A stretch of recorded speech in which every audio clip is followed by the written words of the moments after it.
National highway પર અકસ્માત સર્જાયો અને અકસ્માતમાં 4 લોકોના મોત થયા છે। તો અકસ્માતની ઘટના બની 4 લોકો મોતને ભેટ્યા। ટ્રક અને બોલેરો વચ્ચે અકસ્માત સર્જાયો હતો।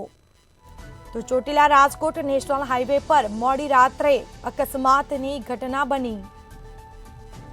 અકસ્માતમાં 4 વ્યક્તિઓના ઘટના સ્થળે જ કમકમાટી ભર્યા મોત નીપજ્યા।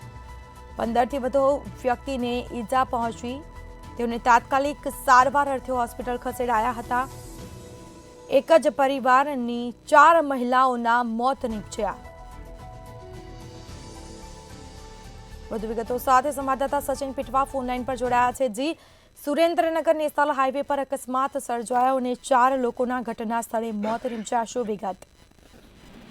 જો વાત કરવામાં આવે તો ચોટીલા રાજકોટ હાઈવે ઉપર આપા ગીગાના ઓટલા પાસે બોલેરો કાર અને ટ્રક વચ્ચે અકસ્માત સર્જાયો હતો, જેમાં સિંહાણીનો પરિવાર સોમનાથ ખાતે વિધિ કરવા માટે જઈ રહ્યો હતો અને અકસ્માત સર્જાયો હતો, જેમાં 15થી વધુ લોકોને ઈજા પહોંચી હતી અને 4 લોકોના મોત નીપજ્યા હતા અને ચોટીલા અને મોડી પોલીસ ઘટના સ્થળે પહોંચીને વધુ તપાસ હાથ ધરી। જી બિલકુલ, તમામ જાણકારી આપવા બદલ આપનો આભાર। તો ટ્રક અને બોલેરો વચ્ચે અકસ્માત સર્જાયો। ચોટીલા રાજકોટ નેશનલ હાઈવે પર મોડી રાત્રે અકસ્માતની ઘટના બની।